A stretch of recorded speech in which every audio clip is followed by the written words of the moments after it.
বন্যা নিয়ন্ত্রণে ব্যর্থ হওয়ায় অন্তত ৩০ জন সরকারি কর্মকর্তাকে গুলি করে হত্যা করা হয়েছে। শুনতে অবিশ্বাস্য মনে হলেও এমনই এক ঘটনা ঘটেছে খ্যাপাটে নেতা কিম জন উনের উত্তর কোরিয়ায়। চলতি বর্ষা মৌসুমে যেভাবে অতিবৃষ্টি আর পাহাড়ি ঢলে বিপর্যয়ের মুখে পড়তে হচ্ছে বিশ্বের অনেকগুলো দেশকে, সেখানে ব্যতিক্রম নয় কোরীয় উপদ্বীপের এই দেশটিও। বিশেষ করে গেল কয়েক বছরে প্রাকৃতিক দুর্যোগের প্রভাবে বিশ্বজুড়ে ক্ষতির যে নজির রেখে যাচ্ছে প্রকৃতি, তাতে শেষ সম্বল, ঘরবাড়ি, ভিটেমাটি, এমনকি নিজেদের প্রাণও হারাতে হচ্ছে সাধারণ মানুষদের। চলতি বর্ষা মৌসুমে যেভাবে প্রকট আকার ধারণ করেছে বন্যা, তাতে বন্যা পরিস্থিতি নিয়ন্ত্রণ করা দুঃসাধ্য হয়ে উঠেছে। আর এমনই এক পরিস্থিতিতে ৩০ জন সরকারি কর্মকর্তাকে গুলি করা হয়েছে উত্তর কোরিয়ায়। প্রাকৃতিক দুর্যোগের প্রধান এক বিপর্যয়ের নাম বন্যা।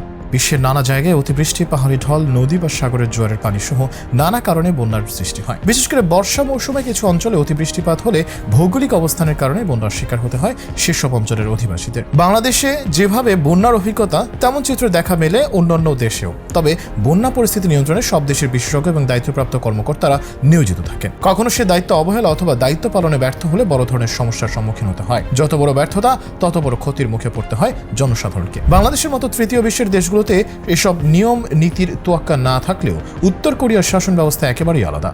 সেখানে প্রেসিডেন্ট কিম জং উনের কথাই শেষ কথা, তার প্রতি আনুগত্য প্রকাশ করাই সেখানে সরকারি আইন। তবে বন্যা যেহেতু সরাসরি জনমানুষের জীবনের উপর সরাসরি হুমকি, তাই ব্যবস্থা নিতে হয় তাকেও। এসব খবরের ভেতর দিয়ে জানা গেল বন্যা নিয়ন্ত্রণে ব্যর্থ হওয়ায় উত্তর কোরিয়ার ৩০ কর্মকর্তাকে গুলি করে হত্যা করা হয়েছে। দক্ষিণ কোরিয়ার সংবাদ মাধ্যমের বরাত দিয়ে ভারতীয় সংবাদ মাধ্যম এনডিটিভির প্রতিবেদনে তথ্য জানানো হয়েছে। মূলত ভয়াবহ বন্যা ও ভূমিধস প্রতিরোধে ব্যর্থ হওয়ায় এই ৩০ জনকে হত্যা করা হয়। দক্ষিণ কোরিয়ার চোসুন টিভির প্রতিবেদনে দাবি করে বলা হয়েছে, উত্তর কোরিয়ার সম্প্রতি এক ভয়াবহ বন্যায় অন্তত ১,০০০ মানুষ মারা যায়। উত্তর কোরিয়ার এক কর্মকর্তার বরাত দিয়ে চোসুন টিভির দাবি, এই ঘটনার পর এই নজিরবিহীন ক্ষতির সঙ্গে সংশ্লিষ্ট কর্মকর্তাদের কঠোর শাস্তি দেওয়ার নির্দেশ দেন দেশটির প্রেসিডেন্ট কিম জং উন। দুর্নীতি ও দায়িত্বে অবহেলার অভিযোগ এনে ওই কর্মকর্তাদের শাস্তি হিসেবে মৃত্যুদণ্ড কার্যকর করা হয় গত মাসে। নাম প্রকাশে অনিচ্ছুক উত্তর কোরিয়ার এক কর্মকর্তার বরাতে গণমাধ্যমটি জানিয়েছে, এটি নিশ্চিত যে বন্যা কবলিত এলাকার ২০ থেকে ৩০ জন সরকারি কর্মকর্তাকে গত মাসের আগস্ট মাসের শেষ দিকে একই সঙ্গে মৃত্যুদণ্ড দেওয়া হয়েছিল। যেসব কর্মকর্তাকে গুলি করে হত্যা করা হয়েছে তাদের নাম পরিচয় এখনো প্রকাশ পায়নি।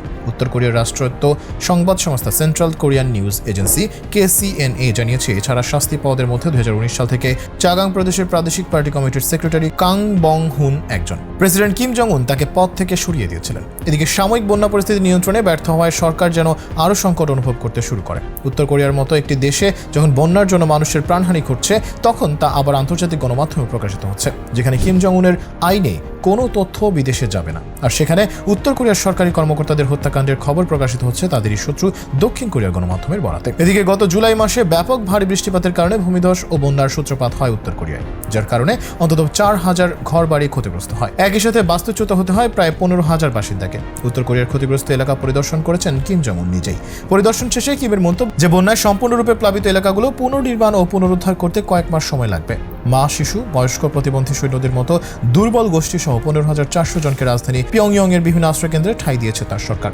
ক্ষয়ক্ষতির বিষয়টি স্বীকার করলেও উত্তর কোরিয়ার প্রেসিডেন্ট বন্যায় ব্যাপক প্রাণহানির খবর অস্বীকার করে দাবিগুলোকে মিথ্যা গুজব বলে উড়িয়ে দিয়েছেন। এমনকি উত্তর কোরিয়ার আন্তর্জাতিক খ্যাতি নষ্ট করার জন্য পরিকল্পিত একটি ইচ্ছাকৃত নোংরা প্রচারণা চালানোর অংশ হিসেবে এই গুজব ছড়ানোর জন্য দক্ষিণ কোরিয়াকে অভিযুক্ত করেছেন খ্যাপাটে প্রেসিডেন্ট। তবে বন্যা পরিস্থিতি নিয়ন্ত্রণে ব্যর্থ হওয়ায় যে সরকারি কর্মকর্তাকে গুলি করে মারা যায়, তা কোনো সভ্য দেশের আইন সিদ্ধ কাজ হতে পারে না।